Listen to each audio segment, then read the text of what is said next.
Steven H. en oude zak, let's go. Ben nou de raam vetter, maar ik meer nog iedere later van wat ik schreven en nummers van 10 jaar geleden. Ik ben nou de raam vetter, verzeker hintrendsetter, maar ik ben al dezelfde link in ben Steven H. Oude rocker, ben wit van vuil en geen kattenplukker, maar doet dat ertoe. Ik zou pezen van niet, dus ord naar de flow, naar de beat en de resten. En uiterlijkheden, ja dat zie je aan mijn vesten. Het thema muziek, oké, maar dat is ook mijn passie. Ik ken nog ander werk bij een clown, hulk bassie. Ze had dat voor te lang, ik ken als kartetaan. Hij verstaat het duidelijk niet, ja, hij speelt het op de maan. Hij speelt het op de maan, hij speelt het op de maan, hij speelt het op de maan. Twee oude gasten op de radio, gehoord twee oude gasten met een oldschool flow.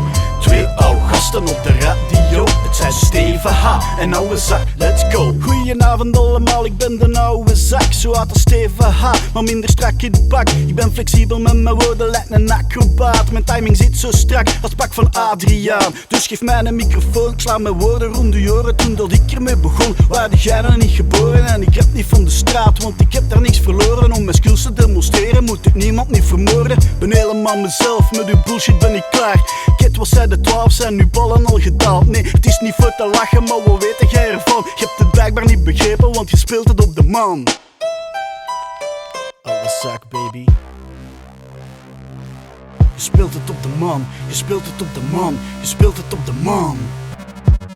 Twee oude gasten op de radio, gehoord twee oude gasten met een oldschool flow. Twee oude gasten op de radio, het zijn Steven H. en oude zak, let's go.